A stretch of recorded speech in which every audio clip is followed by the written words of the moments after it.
नमस्कार दोस्तों, आपका स्वागत है अनमोल कहानी घर यूट्यूब चैनल पर। मैं और मेरी बच्चियां भूखी थीं, जबकि भाभी पूरे मोहल्ले में हलवा पूरी बांट रही थी। मैंने भाभी से खाने के लिए मांगा तो बोली अगर बच गई तो दे दूंगी, पर उन्होंने बची हुई हलवा पूरी को फ्रिज में रखकर ताला लगा दिया। रात को मेरी बच्चियां भूख से रोने लगी तो मैं कचरे के डिब्बे से सूखी रोटियां निकालकर उनके आगे डाल दी। मेरा दिल दुख से फटने लगा। मैं भगवान से रोकर प्रार्थना करने लगी, तभी अचानक एक तेज आवाज आई और मेरा दिल बैठ गया।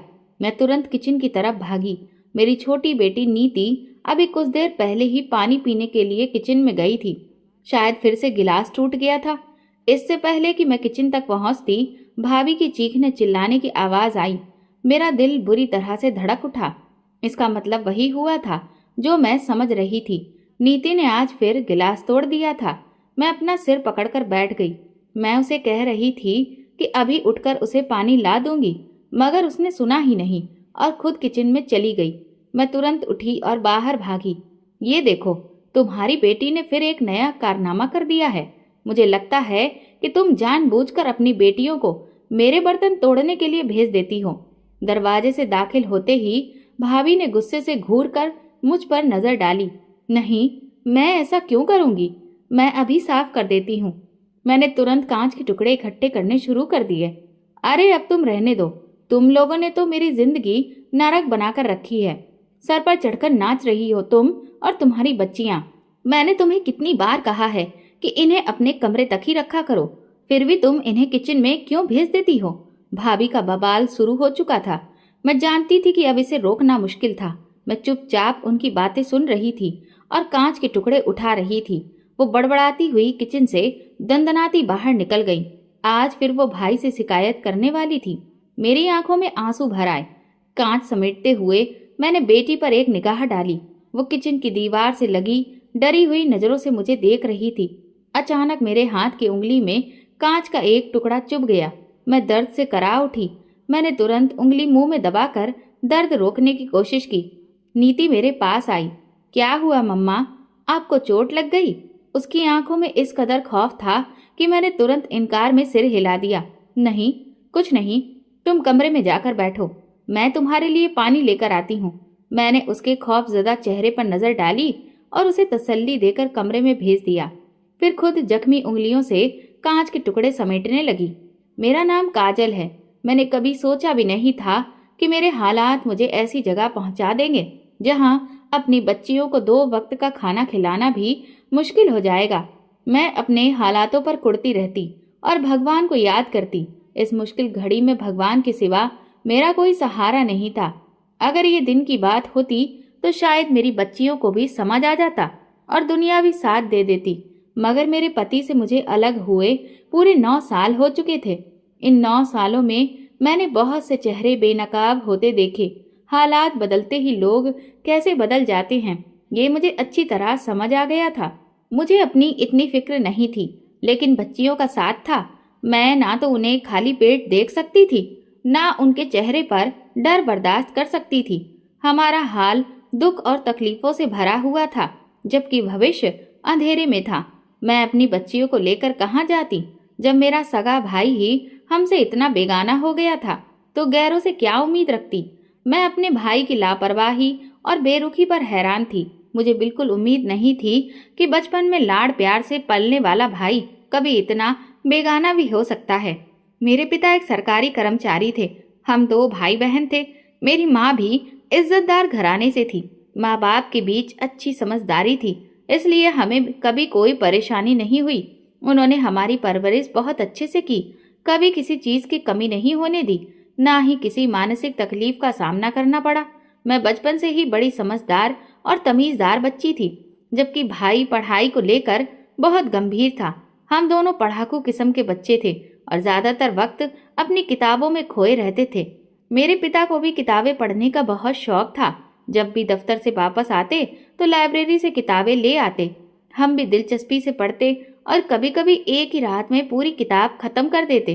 फिर पिताजी के साथ उस किताब पर चर्चा करने के लिए उत्साहित रहते। मुझे ऐसी बातचीत सुनने में बहुत मजा आता था। पिताजी भी हमारी अकल और होशियारी पर हैरान रह जाते। जबकि माँ चुपचाप हमारी बातें सुना करती थी। वैसे तो माँ भी पढ़ी लिखी थी, लेकिन उन्होंने ज्यादातर वक्त घर के कामों में बिताना पसंद किया। उन्हें सफाई बहुत पसंद थी। घर का हर कोना चमकता रहता। हमारा घर बहुत खुशहाल था। मैंने कभी अपने माता पिता को झगड़ते या बहस करते नहीं देखा। माँ हर बात बिना बहस किए मान लिया करती थी। चूंकि पिताजी सरकारी नौकरी में थे, उनका तबादला अक्सर हो जाता था। वजह ये थी कि वो रिश्वत और सिफारिश को पसंद नहीं करते थे। जब भी किसी बड़ी फाइल को आगे बढ़ाने की सिफारिश आती तो वो साफ मना कर देते, जब इसका नंबर आएगा तभी ये फाइल आगे जाएगी। इससे नाराज होकर अधिकारी उनका तबादला करवा देते और अगले कर्मचारी से वही काम आसानी से करवा लेते। पिताजी कहते थे, मुझे ट्रांसफर करवाना मंजूर है, लेकिन नरक में जाना नहीं। मैं कोई ऐसा गलत काम नहीं करूंगा जिससे मुझे अपने वजूद से नजर मिलाने में शर्म आए। मैं पिताजी की इन बातों से हमेशा सहमत रहती थी, लेकिन मेरा भाई इससे तंग आ चुका था। आप ऐसा क्यों करते हैं? आप अपने आप को बेवजह मुश्किल में डालते हैं। सिफारिश करने वालों का काम तो आगे आने वाला कोई भी कर देता है। पिताजी उसे समझाने के लिए लंबी बहस करते, लेकिन भाई खामोश हो जाता। पता नहीं उसकी समझ में आता भी था या नहीं, लेकिन वो विरोध नहीं करता। वक्त गुजरने का पता ही नहीं चला, ना हालात बदलने का। पिताजी ने धूमधाम से भाई की शादी एक इज्जतदार घराने में कर दी। उन्होंने अपने ही सहकर्मी की बेटी से भाई का रिश्ता तय किया था। पिताजी की उनके साथ बहुत गहरी दोस्ती थी और इसलिए वो इस दोस्ती को रिश्तेदारी में बदलना चाहते थे। पिताजी के दोस्त भी उनकी ही तरह ईमानदार और नेक दिल इंसान थे। भाई इस शादी से बहुत खुश था। भाई की पत्नी बहुत खूबसूरत और मिलनसार लड़की थी। उसने घर में आते ही सबको अपना बना लिया था। उसका बोलने का तरीका इतना अच्छा था कि मम्मी पापा घंटों उसकी बातें सुनकर खुश होते। वो मम्मी पापा के सामने भी खूब हंसी मजाक करती थी। भाई की पत्नी के आने से घर में मेरी अहमियत कुछ कम हो गई थी। हालांकि मैं इस घर की बेटी थी, मगर घर में सारी प्रमुखता भाभी को ही मिलने वाली थी। शायद मुझे ही ऐसा महसूस होता था, जबकि हकीकत शायद ऐसी नहीं थी। भाई भी अपनी पत्नी के आगे पीछे ही घूमते रहते। भाभी ने कुछ ही दिनों में भाई को अपना दीवाना बना लिया था। शादी के कुछ समय बाद भाभी भाई की पसंदीदा पत्नी ही नहीं, बल्कि उसकी मोहब्बत में भी बदल चुकी थी। भाई अक्सर उसे बाहर खाना खिलाने ले जाते। वो मम्मी पापा के सामने भी बिना किसी झिझक के भाई से बातें करती रहती। माना कि वो भाई की पत्नी थी, लेकिन फिर भी उसे अपने खुले अंदाज में कुछ तो संकोच महसूस होना चाहिए था। मुझे उसकी कुछ बातों और हरकतों पर ऐतराज था, लेकिन मैं उसे रोकने या कुछ कहने वाली कौन होती थी। मैं उसे नज़रअंदाज करके अपनी पढ़ाई पर ध्यान देने की कोशिश करती। भाई की शादी के बाद मम्मी पापा ने मेरी शादी की बात भी शुरू कर दी। अनुराग पापा के ही दूर के रिश्तेदार की बहन का बेटा था। वो हाल में ही पुलिस विभाग में भर्ती हुआ था। अनुराग एक पढ़ा लिखा और अच्छे व्यक्तित्व वाला नौजवान था। उसकी माँ खुशी खुशी मेरे लिए अपने बेटे का रिश्ता लेकर आई थी, तो पापा भी हैरान रह गए। वो ना जाने कितने सालों बाद हमारे घर आई थी। इस रिश्ते में कोई बुराई नहीं थी। अनुराग पढ़ा लिखा अच्छा इंसान था, अपनी माँ का इकलौता बेटा था और उसकी नौकरी भी अच्छी थी, जिसमें तरक्की की संभावनाएं थीं। ऐसे में मम्मी पापा इस रिश्ते से इनकार क्यों करते? माँ ने मेरी पसंद पूछी तो मेरी पसंद हमेशा मेरे माता पिता की पसंद से ही जुड़ी रही थी। मैं ऐसी लड़की नहीं थी जो अपनी मर्जी से कोई इश्क चलाती। मैंने माँ को साफ कह दिया कि जैसा वो चाहे वो मेरी जिंदगी का फैसला कर सकती है। माँ ने मेरा जवाब सुना तो मेरी नज़र उतारने लगी और अगले महीने ही शादी की तारीख तय कर दी। मैं बड़े दुखी दिल से शादी की तैयारियों में व्यस्त थी।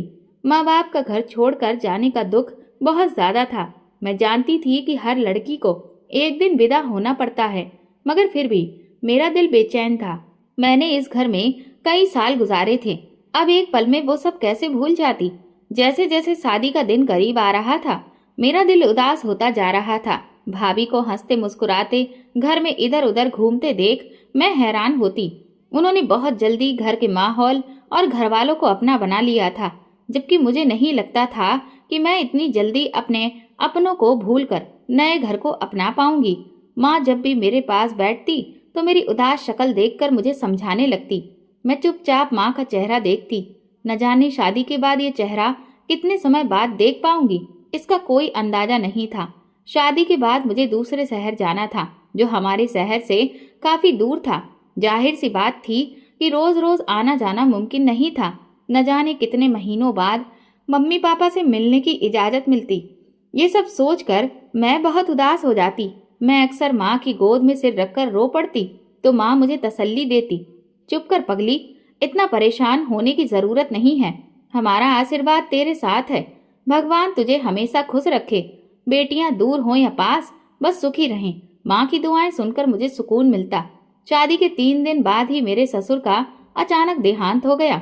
वो बिल्कुल स्वस्थ थे, लेकिन भगवान की मर्जी से उनका बुलावा आ गया था। उनका वक्त पूरा हो चुका था, इसलिए वे इस दुनिया से चले गए। मगर मेरी सास इस सच को स्वीकार नहीं कर पा रही थी। ये खबर उनके लिए बहुत अचानक थी। वैसे तो उन्हें पता होना चाहिए था कि ये भगवान की मर्जी से हुआ है, लेकिन उन्होंने मुझ पर इल्जाम लगा दिया कि बहू के कदम मनहूस हैं, जो आते ही मेरे पति को खा बैठी। मैं अपनी सास की ये बात सुनकर हैरान रह गई। मैं एक पढ़ी लिखी और समझदार लड़की थी। मैं इस तरह की अंधविश्वास भरी बातों पर कभी यकीन नहीं करती थी। ना ही मेरे माता पिता ऐसे थे कि वो ऐसी बात सोचते या हमारे सामने दोहराते। इसलिए मेरे लिए यह बात बहुत चौंकाने वाली थी।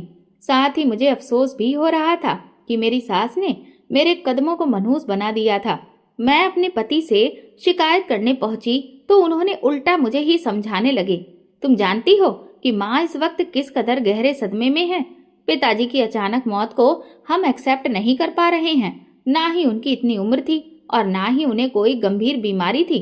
ऐसे में हमें इस सदमे से बाहर आने में कुछ वक्त लगेगा। अगर तुम माँ की कड़वी बातें बर्दाश्त कर लोगी तो फिर उसमें क्या बुराई है। मेरे पति ने उल्टा मुझे ही बातें सुनाई तो मैं चुपचाप उनके पास से उठ गई। वो सही कह रहे थे, मेरी सास सदमे में थी, तभी तो उन्होंने इतनी बड़ी बात कही, वरना कोई भी इस तरह की बात करने के बारे में सोच भी नहीं सकता था। किसी के घर आने से किसी की मौत हो जाए, ये कैसे संभव है। अगर मैं इतनी ही मनहूस थी तो सबसे पहले मेरी अपनी ही मौत हो जानी चाहिए थी, ना कि मैं किसी और की मौत का कारण बनती। खैर, मैं अपनी सास से बहस नहीं कर सकती थी, ना ही उन्हें ये समझा सकती थी। वो मेरी बात सुनने की स्थिति में भी नहीं थी। वो हर रोज अपने पति को याद करके रोती और मेरी तो शक्ल देखना भी पसंद नहीं करती थी। मैं चुपचाप घर के कामों में लगी रहती। विदा होने के बाद से ही घर का सारा काम मैंने संभाल लिया था। अभी मेरी शादी को पहला हफ्ता ही हुआ था और मैं घर के कामों में व्यस्त थी। मेरी सास अपने पति की मौत का सदमा लिए सारा दिन कमरे में पड़ी रहती और मैं घर के काम निपटाती। मुझे घर के काम काज करने नहीं आते थे, क्योंकि ज्यादातर काम मेरी माँ ही करती थी और भाभी के आने के बाद भाभी ने संभाल लिया था। मैं सिर्फ अपनी माँ के साथ कामों में हाथ बटाया करती थी। मुझे थोड़ा बहुत ही काम करना आता था, क्योंकि मैं ज्यादातर अपनी पढ़ाई में व्यस्त रहती थी और जब भी फुर्सत मिलती तो बस उपन्यास पढ़ती थी। माँ ने काम को लेकर कभी मुझ पर ज्यादा जोर नहीं दिया। उनका कहना था कि जब सिर पर जिम्मेदारी आएगी तो खुद ब खुद सब आ जाएगा। माँ की बात बिल्कुल सही थी। मैं कुछ ही समय में घर के कामों में माहिर हो गई थी। शुरुआत में मेरे पति को मेरे हाथ का खाना पसंद नहीं आता था और मेरी सास भी खाने में कमियां निकालती थी, लेकिन धीरे धीरे मैंने सब सीख लिया। मैं अक्सर फोन पर माँ से भी राय लेती थी। माँ के हाथ का खाना बहुत लजीज होता था और पूरे परिवार में उनके पकवान मशहूर थे। माँ मेरी बहुत मदद करती थी। शादी के बाद सही मायने में मेरी मुश्किलें शुरू हुई थी और मैं इन मुश्किलों से पार पाने की पूरी कोशिश करने में लगी थी। मेरे पति मुझसे खिंचे खिंचे रहते थे। मेरी सास मेरे खिलाफ उनके कान भरती रहती थी। मैंने कई बार अपनी सास के मुंह से अपनी बुराई सुनी थी, लेकिन मैंने उनकी परवाह करना छोड़ दिया था। मैं अपनी तरफ से उनकी इज्जत और सेवा करती, मगर उनसे कोई उम्मीद नहीं रखती थी। मुझे ऐसा लगता था कि मेरी सास मुझसे कभी भी सच्चे दिल से नहीं जुड़ पाएगी, क्योंकि उन्होंने मुझ पर इतना बड़ा इल्जाम लगाया था। उसके बाद उनसे किसी अच्छाई की उम्मीद नहीं रखी जा सकती थी। मैंने अपनी सास की कोई भी बात अपने पति को बताने की कोशिश भी नहीं की थी। मैंने उन्हें उनके हाल पर छोड़ दिया था और अपनी दुनिया में दिल लगा लिया था। मैं घर के काम निपटा कर उन किताबों में खो जाती जो मैं अपने मायके से लाई थी। इससे मेरा वक्त अच्छा गुजर जाता था। मेरे पति ज्यादातर व्यस्त रहते और काम के सिलसिले में घर से बाहर ही रहते थे। हमारे बीच वो आपसी अंडरस्टैंडिंग नहीं थी जो मेरे मम्मी पापा के बीच थी। मैं कभी कभी हैरान होकर सोचती कि क्या पति पत्नी के बीच ऐसा रिश्ता भी होता है। मेरे पति खुद से मुझसे बात नहीं करते थे और हर वक्त गुस्से में भरे रहते, तो मैं भी डर के मारे उनसे ज्यादा बातचीत नहीं करती थी और अपने कामों में ही लगी रहती थी। उनके इस गंभीर स्वभाव के कारण मैं उनके ज्यादा करीब नहीं हो पाई थी। मैं अपनी दुनिया में खुश थी। मैं कोशिश करती थी कि मेरी सास और पति दोनों को मुझसे कोई शिकायत ना हो। धीरे धीरे मेरी कोशिशें रंग लाने लगी। मेरे पति का रवैया मेरे प्रति बदलने लगा। अब वे मुझसे प्यार और मोहब्बत से बात करने लगे थे और मैं इतने में ही खुश थी। उसके बाद मैंने किसी से ज्यादा उम्मीद नहीं लगाई। भगवान ने मुझे 2 बेटियों से नवाजा तो मेरी जिंदगी पूरी हो गई। मेरी बेटियां बहुत प्यारी थीं, लेकिन बेटियों के पैदा होने से मेरी सास मुझसे ज्यादा खुश नहीं दिखी। वो पहले भी कौन सा मुझसे खुश थी। बेटियों के जन्म पर भी उन्होंने मुंह बना लिया। उनकी ख्वाहिश थी कि पोता हो, मगर मुझे उनकी परवाह नहीं थी। मैं अपनी तरफ से सास की सेवा में कोई कमी नहीं करती थी। बेटा या बेटी पैदा करना मेरे बस में नहीं था, फिर भी वे मुझसे शिकायत करती थी। मैं उनके ताने चुपचाप सहती। वे अक्सर मुझसे कहती कि मैं उनकी गोद में पोता डाल दूं। मेरी शादी को 5 साल हो चुके थे जब मुझ पर कयामत टूट पड़ी। मैंने कभी सपने में भी नहीं सोचा था कि मुझे इस कदर मुसीबत का सामना करना पड़ेगा। मेरे पति दूसरी शादी रचाकर एक दिन अपनी दूसरी पत्नी यानी मेरी सौतन के साथ घर आ गए। अब मुझे समझ में आया कि उनके रवैये में अचानक आए बदलाव की वजह क्या थी। उनका किसी और से चक्कर चल रहा था। कहते हैं जब मर्द के व्यवहार में अचानक बदलाव आए और वो आपको बहुत ज्यादा प्यार से ट्रीट करने लगे तो समझ जाइए कि वो बेवफाई कर रहा है। यही मेरे साथ हुआ था। मैं हैरानी से अपने पति के सामने खड़ी उनकी नई नवेली सजी धजी दुल्हन को देख रही थी। वो बहुत प्यारी और दिलकश थी।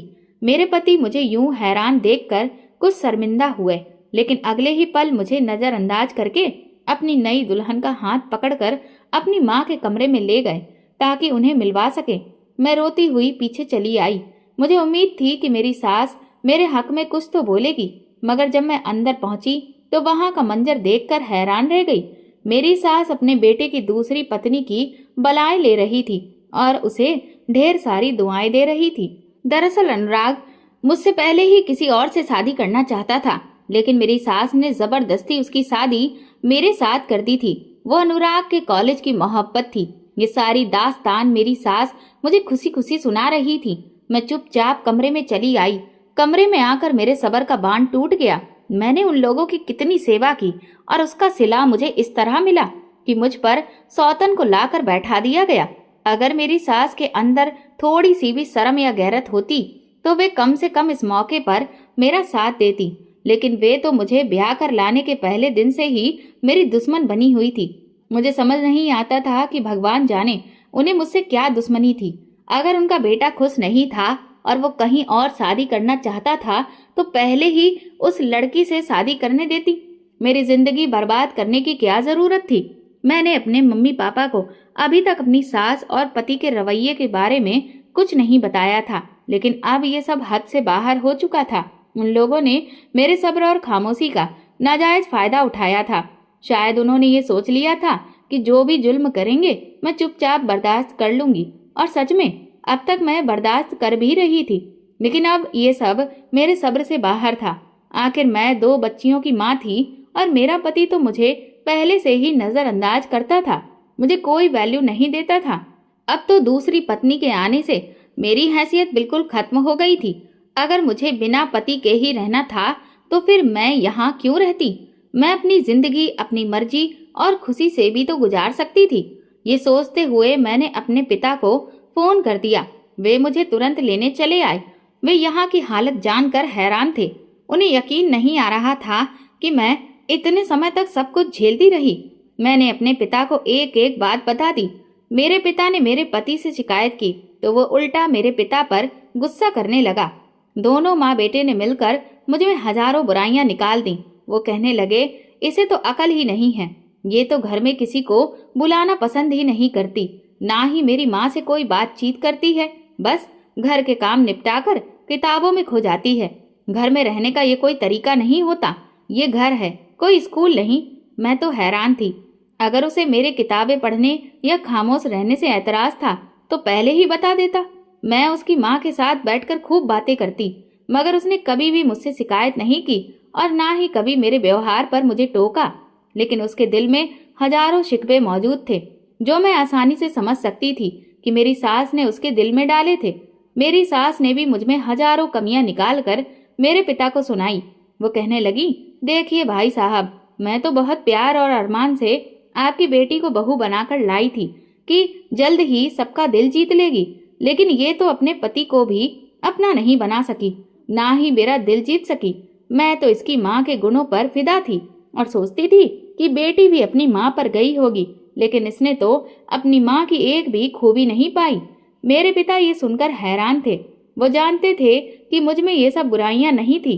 आखिर मेरी जिंदगी के इतने साल उनके साथ ही गुजरे थे।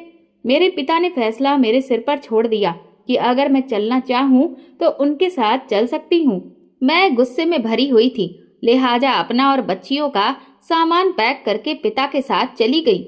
मेरी सास और पति ने भी मुझे रोकने की कोशिश नहीं की, बल्कि वे तो बहुत खुश थे कि अब मैदान खुद ही साफ हो गया। लेकिन अपने पिता के घर आकर मैंने जिंदगी की बहुत बड़ी गलती कर दी थी। इस बात का एहसास मुझे वहां पहुंचकर हुआ। मेरे घर पर भाभी का कब्जा था। भाभी का व्यवहार बिल्कुल बदल चुका था। वो पहले वाली खुशहाल भाभी जाने कहाँ गायब हो गई थी। ये भाभी तो हर वक्त माथे पर त्योरियां चढ़ाए, चेहरे पर गुस्सा लिए इधर उधर घूमती रहती थी। मम्मी पापा के घर में अब उनकी कोई हैसियत नहीं थी। सारा जोर भाभी का ही चलता था। उसने कामकाज के लिए 2 नौकरानियां रखी हुई थी जो उसका सारा काम करती थी, जबकि मम्मी पापा को कोई पूछता भी नहीं था। मम्मी अपना सारा काम खुद करती, खाना भी नौकरानी बनाती थी, जबकि मुझे पता था कि मम्मी पापा को नौकरानी के हाथ का बना खाना बिल्कुल पसंद नहीं था। लेकिन वे लोग मजबूर थे, क्योंकि अब घर में उनकी कोई वैल्यू नहीं थी। भाई तो शुरू से ही अपनी बीबी के आगे पीछे घूमता था और अब तो उसकी हालत देखने लायक थी। उसने मम्मी पापा की परवाह करना बिल्कुल छोड़ दिया था। वो सिर्फ अपनी पत्नी की सुनता और उसी की जुबान बोलता। मुझे यहाँ आए 2 हफ्ते हो चुके थे, लेकिन भाई एक बार भी मम्मी पापा के पास आकर नहीं बैठा। ना ही उसने मुझसे कोई बातचीत की, ना ही मेरा हाल पूछा, ना ही मेरे दुख को जानने की कोशिश की। वो अपनी पत्नी के साथ कमरे में घुसा रहता। मैं हैरान थी कि मम्मी पापा ने इस बेटे को इतने प्यार से पाला था और वो शादी के 1 साल में ही ऐसा बदल गया। एक मेरा पति था जो आज तक मेरा नहीं बना, और एक मेरा भाई था जो अपनी पत्नी के पीछे ही लगा रहता था। दुनिया में ऐसे मर्द भी मौजूद होते हैं, ये सोचकर मैं हैरान थी। मुझे अच्छी तरह एहसास हो गया था कि मुझे अपनी जगह नहीं छोड़नी चाहिए थी, बल्कि मुझे अपने पति के घर पर ही रहना चाहिए था। मैंने अपने पिता के घर आकर अपने बच्चों को भी उनके पिता के साए से अलग कर दिया था। वैसे तो मेरा पति अपनी बच्चियों पर कोई ध्यान नहीं देता था, मगर फिर भी घर में उसका साया तो मौजूद था, जबकि यहाँ आकर मेरी बच्चियां बिल्कुल बेसहारा होकर रह गई थी। मेरे भाई भाभी का व्यवहार भी उनके साथ अच्छा नहीं था। जब मम्मी पापा के होते हुए उनका ये हाल था, तो उनके ना रहने पर वे ना जाने मेरी बच्चियों के साथ क्या सुलूक करते। मुझे इस बात का अच्छी तरह से अंदाजा था। मैं चाहती थी कि मेरा पति आए और मुझे मना कर ले जाए, लेकिन कई महीने गुजर जाने के बावजूद उसकी तरफ से एक फोन तक नहीं आया। मेरे मम्मी पापा दोनों ही बीमार रहते थे। वे बूढ़े और कमजोर हो गए थे। ऐसे में मेरी परेशानी ने उन्हें और ज्यादा बूढ़ा कर दिया था। वे हमेशा परेशान रहते थे कि उनके बाद मेरा और मेरी बच्चियों का क्या होगा। अब उन्होंने सोचा कि बीच में रिश्तेदारों को डालकर सुलह करवाने की कोशिश की जाए। माँ ने मुझे इस बात पर राजी किया कि मैं वापस अपनी ससुराल चली जाऊं और जैसा भी हो अपनी सौतन के साथ गुजारा करूं, क्योंकि पुलिस में रिपोर्ट लिखाने का भी कोई फायदा नहीं था। इससे तो ये रिश्ता बिल्कुल खत्म हो जाता, बल्कि और ज्यादा बिगड़ जाता। मैं भी यही चाहती थी कि मेरा पति मुझे वापस ले जाए। मैं अपनी सौतन के साथ गुजारा करने के लिए तैयार थी। आखिर वो मेरे पति का घर था। भले ही मेरी वहाँ कोई हैसियत नहीं थी, लेकिन मेरी बच्चियां अपने पूरे अधिकार के साथ वहाँ रह सकती थी। मैं अपने बारे में नहीं सोच रही थी, मैं सिर्फ अपनी बच्चियों के बारे में सोच रही थी, क्योंकि मैंने देख लिया था कि वे यहाँ किस कदर सहन कर रही थी। सुलह करवाने की कोशिश की गई, लेकिन मेरे पति और ससुराल वालों को ना तो भगवान का डर था और ना ही दुनिया का।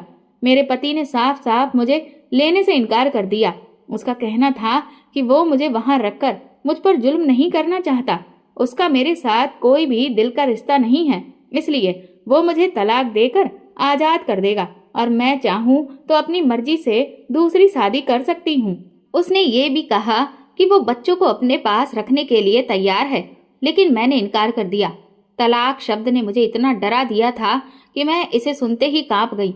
मैंने अपने पिता को तुरंत मना कर दिया कि मुझे तलाक नहीं चाहिए, मैं जैसी भी हूँ अपनी जिंदगी गुजार लूंगी और कभी अपने पति को मजबूर नहीं करूंगी कि वो मुझे लेने आए। मगर मुझे तलाक नहीं चाहिए था। मैं अपने माथे पर तलाक का दाग नहीं लगाना चाहती थी। मैं बच्चियों से दूरी बर्दाश्त नहीं कर सकती थी और ना ही बच्चियां मेरे बिना रह सकती थीं। मैं जानती थी कि अगर मैंने अपनी बच्चियों को उनके पिता के पास भेज दिया तो सौतेली माँ उनके साथ क्या व्यवहार करेगी। यहाँ भी मेरी बच्चियों के साथ अच्छा सलूक नहीं होता था, मगर यहाँ मेरे माँ बाप का आसरा था और उनकी माँ भी मौजूद थी। मैं अपनी बच्चियों को हर मुसीबत से बचाना चाहती थी। मैं उनके लिए मेहनत कर सकती थी, इसलिए उन्हें उनके पिता के पास नहीं भेजा। मैंने अपने ससुराल वालों से सारी उम्मीदें खत्म कर दी और अपने माँ बाप के साथ अपनी बच्चियों को लेकर जिंदगी गुजारने लगी। अगर भाभी का बस चलता तो वो मुझे उसी वक्त घर से निकाल देती। वो तो ना जाने कैसे मेरे माँ बाप को ही बर्दाश्त कर रही थी, लेकिन वो मम्मी पापा और भाई के डर की वजह से चुप थी। पर उनके व्यवहार से साफ पता चलता था कि उन्हें हमारा यहाँ रहना पसंद नहीं था। मुझे भी उनकी ज्यादा परवाह नहीं थी। माँ बाप का साथ था और मुझे क्या चाहिए था। मैं पढ़ी लिखी थी, इसलिए नौकरी के लिए बाहर निकल गई और अपनी बच्चियों की परवरिश करने लगी। मुझे एक प्राइवेट स्कूल में नौकरी मिल गई। मैंने अपनी बच्चियों का उसी स्कूल में एडमिशन करवा दिया। सुबह सुबह ही मैं अपनी बच्चियों के साथ घर से निकल जाती और छुट्टी के वक्त उन्हें अपने साथ ले आती। माँ बाप की वजह से मुझे बहुत हौसला मिला। हालात सही राह पर चल पड़े थे। पति के घर में भी मेरी कौन सी हैसियत थी, इसलिए मुझे एडजस्ट होने में ज्यादा वक्त नहीं लगा। मेरी बच्चियां भी संभल गईं। मैं अपने बच्चों के साथ खुश रहने की कोशिश करती, लेकिन भाभी से हमारी और बच्चियों की हंसी बर्दाश्त नहीं होती। घर में जब भी हम बातचीत करते या हंसते तो वो दंदनाती हुई आती और या तो बिना वजह झगड़ा शुरू कर देती या फिर कोई चीज उठाकर पटक देती। उसकी अब तक कोई औलाद नहीं थी। शायद यही वजह थी कि वो मुझे और मेरी बच्चियों को बर्दाश्त नहीं कर पाती थी। अब अगर उसकी कोई औलाद नहीं हुई तो इसमें मेरी क्या गलती थी। ये तो भगवान की मर्जी थी। वो चाहती तो मेरी बच्चियों के साथ अच्छा व्यवहार कर सकती थी, अपनी ममता पूरी कर सकती थी, मगर वो मेरी बच्चियों को देखते ही नफरत से मुंह मोड़ लेती। मैं चुपचाप सब बर्दाश्त करती। आखिर जिंदगी गुजारने के लिए कुछ तो बर्दाश्त करना ही था। जब मैं अपने बच्चों के साथ थकी हारी घर लौटती तो माँ घर का सारा काम निपटाकर बैठी होती। मैं माँ को मना करती कि मैं खुद आकर काम कर लूंगी, लेकिन माँ का दिल नहीं मानता था। वो बच्चियों के कपड़े वगैरह तक धोकर रख देती थी, जबकि मेरे पिता बच्चियों की हर इच्छा पूरी करने की कोशिश करते और जो भी चीज उन्हें खाने की होती बाहर से ला देते। मेरी बड़ी बेटी 12 साल की हो गई थी, जबकि छोटी बेटी 10 साल की थी। अब मुझे अपने पति से अलग रहते हुए 9 साल गुजर चुके थे। इन 9 सालों में मैंने बहुत कुछ सहा और अच्छे बुरे हालात भी देखे थे, लेकिन ये सब सिर्फ माँ बाप की जिंदगी तक सीमित था। माँ बाप की मौत के बाद मैं बिल्कुल अकेली पड़ गई थी। भाई से तो वैसे ही कोई सहारा नहीं था, बस मैं उनके घर का इस्तेमाल कर रही थी। अब मैंने अपना खाना पकाना भी अलग कर लिया था। मैं नौकरी से जो कुछ भी कमा कर लाती उससे अपना और बच्चियों का खर्च चलाती, लेकिन भाभी को फिर भी मेरे यहाँ रहने से तकलीफ थी। उन्हें इस बात पर एतराज था कि मैं उनके घर में क्यों रह रही हूँ, हालांकि इस घर में मेरा भी हिस्सा था। मगर ये बात मैं भाभी से कभी कह नहीं पाई। वो हर वक्त मेरी बच्चियों के पीछे पड़ी रहती और उन्हें डांटती फटकारती रहती। उनके सामने मेरी बच्चियां सहमी रहती। मेरी कोशिश थी कि मैं अपना अलग घर ले लूं, लेकिन हालात ने कभी मेरा साथ नहीं दिया। मैं जिस प्राइवेट स्कूल में काम करती थी वो भी बंद हो चुका था। मैंने दूसरे स्कूल में नौकरी हासिल की, लेकिन वहाँ के हालात भी ज्यादा अच्छे नहीं थे। न तनख्वाह ज्यादा थी और कुछ समय बाद ये स्कूल भी बंद हो गया। मालिक को ज्यादा फायदा नहीं हो रहा था, इसलिए उन्होंने स्कूल बंद कर दिया। अब मैं बेरोजगार हो गई थी, जिससे मेरी हालत और ज्यादा बदतर हो गई। मैंने कई स्कूलों में अपना रिज्यूमे दिया, मगर अभी तक कहीं से भी कोई जवाब नहीं मिला। मेरी नौकरी छूटे 1 महीना हो गया था। पिछले महीने की तनख्वाह पूरी खर्च हो चुकी थी। अब मेरे पास इतने पैसे भी नहीं थे कि अपने घर में बच्चियों के खाने के लिए कुछ खरीद सकूं। मैंने भाई से कुछ पैसे उधार मांगे तो उसने साफ मना कर दिया। मेरे पास इतने पैसे नहीं हैं, मेरा तो अपना गुजारा मुश्किल से होता है। तुम देख ही रही हो कि महंगाई कितनी बढ़ गई है, ऐसे में मैं तुम्हें उधार कैसे दूं? भाई के जवाब पर मुझे ज्यादा हैरानी नहीं हुई। मुझे पहले से ही उससे कोई उम्मीद नहीं थी, इसलिए मैं चुपचाप बैठ गई। जब अपनों का ये हाल था तो किसी बाहर वाले से एहसान लेने के बारे में सोच भी नहीं सकती थी। आज सुबह से मेरी बच्चियां भूखी थीं, उन्होंने कुछ भी नहीं खाया था। भाभी ने पूरे मोहल्ले में पूजा की हलवा पूरी बांटी थी। उसकी खुशबू पूरे घर में फैल गई थी। मेरी बच्चियां भी मेरी तरह खामोश थीं, मगर इस खाने की खुशबू से बेचैन हो रही थीं। वे हलवा पूरी खाना चाहती थीं। मुझे उम्मीद थी कि भाभी जब मोहल्ले में हलवा पूरी बांट रही हैं तो अपनी ननद और उनकी बच्चियों का भी ख्याल रखेंगी, लेकिन शाम तक भी भाभी की तरफ से हलवा पूरी नहीं आई। तो मैं खुद ही किचन में चली गई और ना चाहते हुए भी अपनी बच्चियों के लिए हलवा पूरी मांगने लगी। भाभी बोली, अभी मैं बांट रही हूँ, अगर बचेगी तो दे दूंगी। भाभी ने खुद से ये कहा तो मैं चुपचाप वापस लौट आई। भाभी की तरफ से हलवा पूरी आने की उम्मीद ही रही। उन्होंने 1 प्लेट भी नहीं भेजी, बल्कि बची हुई हलवा पूरी फ्रिज में रखकर ताला लगा दिया। अगर वे जरा सी मेरी बच्चियों के मुंह में डाल देती तो उनका क्या चला जाता, लेकिन उनके जहन में तो गुरूर और गुस्सा सवार था, जिसका कोई इलाज नहीं था। मैं सिवाय सब्र के और क्या कर सकती थी। बच्चियां भूख से रोने लगी। उन्होंने सारा दिन कुछ नहीं खाया था। मेरे पास ऐसा कुछ भी नहीं था जो मैं उन्हें खिला पाती। मैं बहुत बेचैन थी। बेचैनी से फिर से किचन में गई कि शायद कुछ खाने को मिल जाए। मैंने सारे बर्तन उलट पलट कर देख लिए, मगर वहां खाली बर्तनों के सिवा कुछ नहीं था। आखिर में मैंने कचरे के डिब्बे से कुछ सूखी रोटियां निकाली और बच्चियों के सामने रख दी। मेरी बच्चियां उन सूखी रोटियों पर टूट पड़ी और उनमें ही अपनी खुशी तलाशने लगी, जबकि मैं एक कोने में बैठकर आंसू बहाने लगी। मेरा दिल फटने लगा था। मुझे कुछ समझ में नहीं आ रहा था। मैं भगवान से शिकायत करने लगी कि उसने मुझे इस हालत में अकेला कैसे छोड़ दिया। मैं इस काबिल भी नहीं थी कि अपनी बच्चियों को 2 वक्त की रोटी खिला सकूं। मेरे साथ सभी लोगों ने गलत किया था। भाई भाभी ने भी मेरा साथ नहीं दिया। मैं भगवान के आगे फूट फूट कर रोने लगी। मेरे आंसू थमने का नाम नहीं ले रहे थे। आज मैं बहुत बेचैन थी। मेरी बच्चियां वे सूखी रोटियां खाकर सो चुकी थी। उनके मासूम चेहरों को देखकर मेरा दिल डूबने लगा। मैं सारी रात भगवान से प्रार्थना करती रही। सुबह अचानक दरवाजे पर दस्तक की आवाज सुनकर मैं चौंक गई। इतनी सुबह कौन आ गया? मैं हैरानी से दरवाजे की तरफ बढ़ी। भाई भाभी अभी सो रहे थे। मैंने आगे बढ़कर दरवाजा खोला तो सामने अपने पति को खड़े देखकर मैं हैरान रह गई।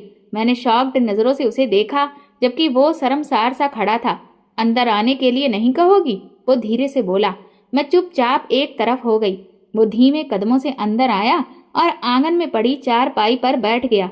उसके हाथ में बड़े बड़े बैग थे जो काफी चीजों से भरे हुए थे। मेरी बच्चियां कहाँ हैं? उसने शॉपिंग बैग जमीन पर रखते हुए इधर उधर देखा। वो अंदर सो रही हैं। मैं बहुत हैरान थी। मुझे बिल्कुल भी अंदाजा नहीं था कि वो अचानक यहाँ आ सकता है। हम दोनों एक दूसरे के सामने चुपचाप कितनी देर बैठे रहे। मेरे पास ना तो माफी मांगने की हिम्मत है, ना ही शब्द। मैं इस काबिल नहीं कि मुझे माफ किया जा सके। मैंने तुम्हारे और अपने बच्चों के साथ बहुत गलत किया। काश मुझे उस वक्त इतनी अकल होती, मगर तब मैं जवानी के नशे में डूबा था। मैं अपने कॉलेज की साथी नंदिनी को पसंद करने लगा था और उसके इश्क में पागल था, लेकिन माँ चाहती थी कि मैं अपने परिवार की लड़की से शादी करूं। मैंने उन्हें नंदिनी से मिलवाया, लेकिन वे उसे कोई खास पसंद नहीं आई और उन्होंने जबरदस्ती मेरा रिश्ता तुमसे तय कर दिया। मैं शादी के लिए तैयार नहीं था, लेकिन माँ का इकलौता बेटा होने के नाते दब गया और मुझे माँ की बात माननी पड़ी। अगर मैं अपनी मर्जी से शादी कर लेता तो मेरी माँ पर क्या गुजरती? वो अपने अरमान किस तरह पूरे करती? बस यही सोचकर मैंने तुमसे शादी के लिए हामी भर दी। माँ तुम्हें बड़े अरमानों से विदा कर लाई थी, मगर मेरा दिल तुम्हारी तरफ से उखड़ा हुआ था। मैंने माँ को साफ बता दिया था, लेकिन माँ का कहना था कि शादी के बंधन में बड़ी ताकत होती है, तुम्हारा दिल खुद ब खुद उसकी तरफ मुड़ जाएगा। लेकिन तुम्हारे आने के बाद मैंने देखा कि तुम तो खुद मुझसे दूर होती गई। तुम खुद मेरे करीब आने की कोशिश नहीं करती थी। पिता की मौत के बाद माँ के दिल में ये बात बैठ गई कि तुम्हारे कदम इस घर के लिए मनहूस हैं। मैंने माँ की इस भावना को और ज्यादा फायदा उठाते हुए उन्हें और तुम्हारे खिलाफ मैं भड़काता रहा। मैं माँ को तुम्हारी शिकायतें करता कि तुम मेरा बिल्कुल भी ध्यान नहीं रखती हो, और उनका दिल तुम्हारी तरफ से मैला करता रहा। मैंने माँ को यहाँ तक कह दिया कि तुम किसी और को चाहती थी, और तुम्हारे माँ बाप ने जबरदस्ती तुम्हारी शादी मुझसे कर दी। माँ ने भी तुम्हारे व्यवहार को नोटिस किया, और इसी वजह से उन्होंने मुझे अपनी मर्जी से शादी करने की इजाजत दे दी। मैंने नंदिनी से शादी कर ली, और मुझे लगा कि मैंने अपनी मोहब्बत को पा लिया। मैं बहुत खुश था, लेकिन कहीं न कहीं मेरे दिल में एक बेचैनी भी थी कि मैंने तुम्हारे साथ बहुत गलत किया। इसलिए मैं चाहता था कि तुम्हें आजाद कर दूं, ताकि तुम अपनी मर्जी से जिंदगी गुजार सको।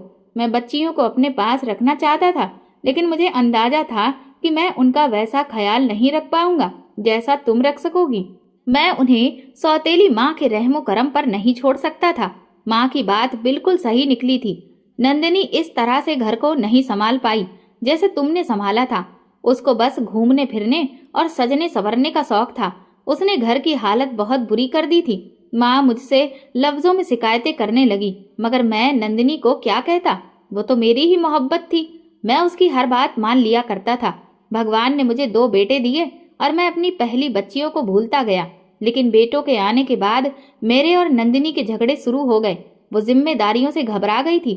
उसका कहना था कि उसे इतना काम नहीं होता। माँ बीमार थी, और जब मैंने उन्हें घर के कामों में लगा देखा तो मैं नंदिनी से झगड़ने लगा। माँ के देहांत पर मैं बहुत दुखी था। अभी मैं माँ के जाने के सदमे से संभल भी नहीं पाया था कि मेरी पत्नी और दोनों बेटे स्कूल से आते हुए गाड़ी की टक्कर लगने से हादसे का शिकार हो गए। मेरी पत्नी ने मौके पर ही दम तोड़ दिया। वो बेटों को बचाते हुए खुद गाड़ी की चपेट में आ गई। मेरे बेटों को मामूली चोट आई, लेकिन वे अपनी माँ के बिना बिल्कुल टूट गए। मुझे अच्छी तरह एहसास हो गया कि माँ बाप के बिना बच्चों को पालना कितना मुश्किल होता है। माँ और बाप दोनों ही बच्चों के लिए जरूरी होते हैं। जब मुझे ये एहसास हुआ कि तुमने किस तरह मेरी बच्चियों को अकेले संभाला, तो मेरा दिल पिघल गया। मैंने तुम्हारे माँ बाप को बच्चियों के लिए खर्च भेजने की बात की थी, लेकिन उन्होंने गुस्से में मना कर दिया था। फिर मैं अपनी जिंदगी में इतना मशरूफ हो गया कि मुझे इस बात का अंदाजा ही नहीं हुआ कि मेरी बच्चियां कितनी मुश्किल से गुजर बसर कर रही होंगी। अगर हो सके तो मुझे माफ कर दो और मेरे साथ वापस घर चलो। मैं गुजरे सालों की तकलीफ तो कम नहीं कर सकता, लेकिन वादा करता हूँ कि आने वाले वक्त में तुम्हें और अपनी बेटियों को किसी भी तरह की कोई कमी नहीं होने दूंगा। मैं अपने बेटों की परवरिश के लिए तीसरी शादी भी कर सकता हूँ, मगर मैं जानता हूँ कि कोई भी औरत उन्हें अपनी औलाद जैसा प्यार नहीं दे सकेगी सिवाय तुम्हारे। मुझे तुम्हारी फितरत का अच्छी तरह से अंदाजा है। मैंने तुम्हारे साथ जो कुछ किया उसके बावजूद भी मुझे पूरी उम्मीद है कि तुम मेरे बेटों को अपना लोगी। अनुराग की आंखों में आंसू थे, जबकि मैं कुछ भी बोलने के काबिल नहीं थी। मेरी बच्चियां भी आंखें मलती हुई कमरे से बाहर निकल आई थी। वे हैरानी से अपने पिता की तरफ देख रही थी। ये तुम्हारे पापा हैं? मैंने उंगली से उनके पिता की तरफ इशारा करके उनकी हैरानी को कम करने की कोशिश की, मगर उनकी आंखें और भी बड़ी हो गईं। अनुराग तुरंत अपनी बच्चियों की तरफ बढ़ा और रोते हुए उन्हें अपने गले से लगा लिया। वो उनके लिए ढेर सारा खाने पीने का सामान लाया था। बच्चियां कुछ ही देर में उससे घुल मिल गईं। वे मजे से अपने पिता की लाई हुई चीजें खाते हुए बेफिक्री से हंस रही थीं। उनके चेहरों पर आज न जाने कितने अरसे के बाद खुशी थी, वरना इससे पहले तो मैंने हमेशा उनके चेहरे पर सिर्फ डर देखा करती थी। भाई भाभी भी कुछ देर में जाग गए। वे अनुराग को देखकर हैरान रह गए। मैंने अब तक अनुराग की किसी बात का कोई जवाब नहीं दिया था। मेरे पास शिकायतों की एक लंबी लिस्ट थी। अनुराग ने अपनी कहानी तो सुना दी थी, मगर मेरी कहानी सुनने के लिए एक बार भी नहीं कहा था। उसका ज़मीर उसे धिक्कार रहा था, इसलिए वो अपने ज़मीर को खुश करने के लिए चला आया था। मेरा फैसला तो तय था। मुझे अपनी बच्चियों की खातिर वापस जाना ही था। वहां उनका पेट भर खाना और पिता का प्यार उन्हें दोनों ही मिल जाता। अनुराग को देखते ही भाभी का व्यवहार अचानक बदल गया। वो जल्दी से नाश्ता बनाने किचन में चली गई। कुछ ही देर में उनकी नौकरानियां भी आ गईं और उन्होंने नाश्ता मेज पर लगा दिया। मैं भाभी के व्यवहार पर हैरान थी। मैं कल सुबह से भूखी थी, इसलिए नाश्ते पर टूट पड़ी। तुमने कोई जवाब नहीं दिया। क्या तुम नई जिंदगी की शुरुआत के लिए मुझे एक और मौका दोगी? अनुराग ने मेरे सामने अपना हाथ फैलाया। मैंने बिना सोचे उसका हाथ थाम लिया और उठ खड़ी हुई। मेरे मुंह से अपने आप ही भगवान के लिए धन्यवाद निकला। मैंने अपना और बच्चियों का सारा सामान समेटा और फिर मैं अनुराग के साथ नई जिंदगी की तरफ बढ़ गई। अगर आपको हमारी कहानी पसंद आई हो तो कमेंट करके जरूर बताइए। धन्यवाद।